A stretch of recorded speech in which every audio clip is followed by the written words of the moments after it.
नहमदुहु व नुसल्ली अला रसूलिहिल करीम अम्मा बाद फ़ाऊज़ु बिल्लाहि मिनश शैतानिर रजीम बिस्मिल्लाहिर रहमानिर रहीम रब्बि इश्रह ली सदरी व यस्सिर ली अमरी वहलुल उक़दतम मिन लिसानी यफ़क़हू क़ौली रब्बि ज़िदनी इल्मा रब्बि ज़िदनी इल्मा रब्बि ज़िदनी इल्मा अल्लाहुम्मा फ़क़्हिना फ़िद्दीन अल्लाहुम्मा फ़क़्हिना फ़िद्दीन अल्लाहुम्मा फ़क़्हिना फ़िद्दीन। अस्सलामु अलैकुम व रहमतुल्लाहि व बरकातुहू।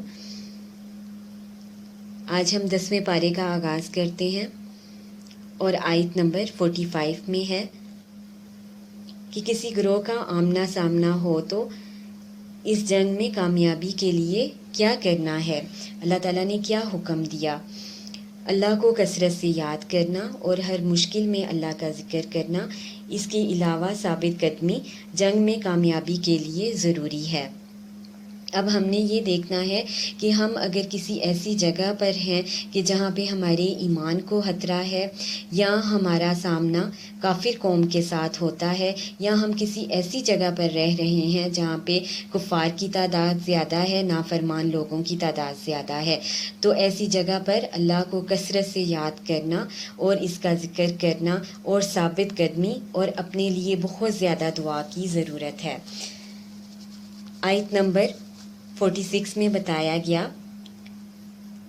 कि किन चीज़ों के करने से कामयाबी हासिल होगी। अल्लाह और रसूल की अताअत करने से, बाहम इख्तिलाफ ना करना और सब्र से काम लेना, इससे कामयाबी हासिल होगी। आयत नंबर 53 में बताया जा रहा है एक सुन्नत के मुतल्लिक, और वो सुन्नत क्या है कि अल्लाह किसी कौम पर अपनी नेमत को तब तक नहीं लाता जब तक कि वो कौम अपनी हालत ना बदले। आयत नंबर 55 में है।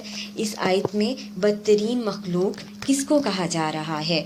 वो लोग जिन्होंने हक़ को मानने से इनकार कर दिया और कुफ़र की रविश इख्तियार की, ऐसे लोग बदतरीन मखलूक हैं। अब बदतरीन मखलूक कहने की वजह क्या है? अल्लाह की आयत को झुठलाते हैं और रसूल की नाफरमानी करते हैं, इस वजह से इनको बदतरीन मखलूक कहा जा रहा है। आयत नंबर 60 में है। इस आयत में मुसलमानों को तैयारी का हुक्म दिया गया। अब किस चीज़ के लिए तैयार होना है? कुफ़ार से मुकाबले के लिए तैयार रहना है। अपनी जानो माल अल्लाह की राह में दीन इस्लाम की सरबुलंदी में लगाई जाए। जो भी अल्लाह ने सलाहियत दी है वो दीन की खिदमत में सर्फ की जाए। आयत नंबर 63 में हमारे लिए एक सबक है, और वो सबक क्या है?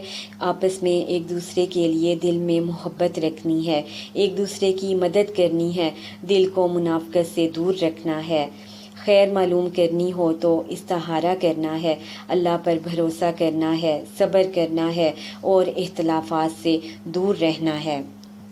आयत नंबर 74 में है। इसमें ईमान वालों का ज़िक्र किया गया कि जिनके लिए खुशखबरी है, और वो ईमान वाले कौन हैं? कि जो अल्लाह की राह में हिजरत करते हैं, उनके लिए बख्शिश और इज़्ज़त वाले रिज़्क़ की खुशखबरी है। अब हिजरत क्या है?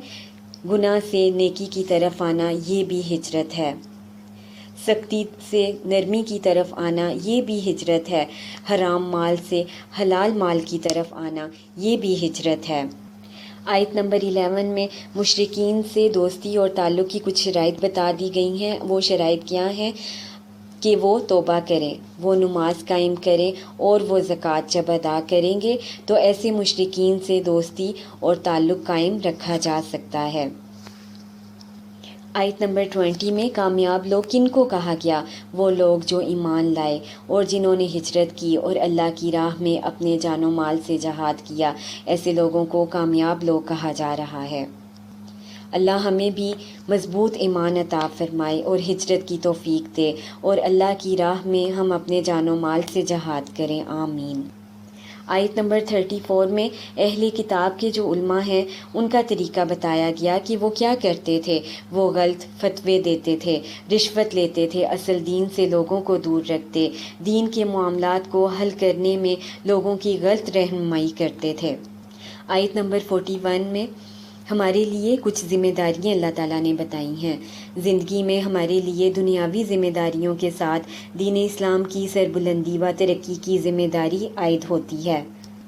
اس لیے اگر وقت ہے تو وقت اسلام کی ترقی کے لیے وقف کیا جائے، اگر مال ہے تو اس سے اپنی دین کی سربلندی کی ذمہ داری نبھائی جائے، اور اسی طرح اگر طاقت کا استعمال بھی دین کی ترقی کے لیے ضروری ہے۔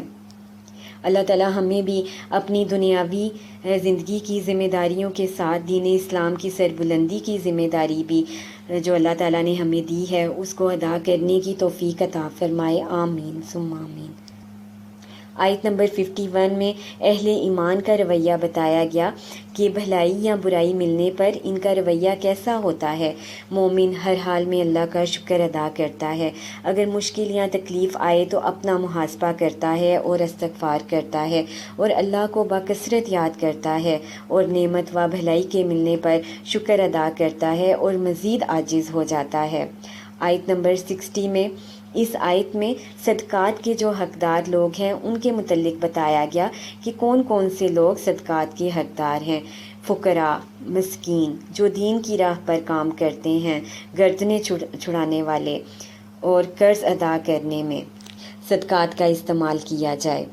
آیت نمبر 67 ہے، اس میں منافقین مرد اور عورتوں کی خصوصیات کے بارے میں بتایا جا رہا ہے۔ ایسے لوگ برائی کا حکم دیتے ہیں اور بھلائی سے روکتے ہیں اور صدقہ خیرات نہیں کرتے، بخیلی کرتے ہیں، اللہ کو بھول جاتے ہیں۔ یہ منافق مرد اور عورت کی خصوصیات ہیں۔ اسی طرح آیت نمبر 71 میں مومن جو ہیں ان کے متعلق بتایا گیا کہ ان کی خصوصیات کیا ہیں۔ ایمان والے مرد اور عورتیں ہمیشہ ایک دوسرے کی مدد کرتے ہیں، نیکی کا حکم دیتے ہیں اور برائی سے روکتے ہیں، نماز قائم کرتے ہیں اور زکوٰۃ ادا کرتے ہیں، اور اللہ اور رسول کی اطاعت کرتے ہیں۔ اللہ تعالی ہمیں بھی ایمان والوں میں شامل کرے، آمین ثم آمین۔ آیت نمبر 72 میں بڑی کامیابی کے متعلق بتایا گیا کہ بڑی کامیابی کیا ہے؟ جنت کا ملنا، بہترین ٹھکانہ اور اللہ کی رضا اور خوشنودی کا پانا، یہ بہت بڑی کامیابی ہے جس کا ذکر اس آیت میں کیا گیا۔ آیت نمبر 80 ہے، اس آیت کے مطابق استغفار کن لوگوں کی قبول نہ ہوگی؟ جو کافر ہیں، جو فاسق ہیں، اللہ اور رسول کی اطاعت نہیں کرتے، آیات کو جھٹلاتے ہیں، کفر کرتے ہیں، جو دین کا مذاق اڑاتے ہیں، موت کے بعد بھی ان کے لیے مغفرت کی دعا قبول نہ کی جائے گی۔ اس کا نہ جنازہ قبول ہوگا اور نہ نبی تک کی دعا اس کے لیے قبول ہوگی۔ اسی طرح ہمارے لیے محبوب ترین چیز کون سی ہونی چاہیے؟ اللہ اور رسول اور اس کی راہ میں جہاد کرنا سب سے زیادہ ہمیں محبوب ہونا چاہیے۔ دیگر چیزیں ضرورت کے تحت ہی ہوں، مگر میرا جینا اور میرا مرنا صرف دین کے لیے ہو، میری زندگی کا جو اصل مقصد ہے وہ دین کی سرفرازی ہی ہو۔ اسی طرح اس بارے میں بتایا گیا کہ مقدر کا لکھا ہوا جو ہمیں پہنچا ہمارے لیے وہ لکھا جا چکا ہے۔ ایمان لانا اس پر لازمی ہے کہ ہر شخص کو اس کے مقدر کا ہی ملتا ہے۔ اب ہم نے اپنا جائزہ لینا ہے کہ کیا میں دین کے کام میں اپنی جان و مال لگا رہی ہوں؟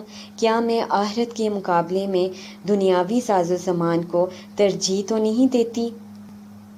اور ہم نے اپنا یہ محاسبہ کرنا ہے کہ میں اپنے دن کے اوقات میں زیادہ تر وقت کس چیز کو دیتی ہوں؟ دنیا کے کاموں کو دیتی ہوں یا دین کے کام کو میں دیتی ہوں؟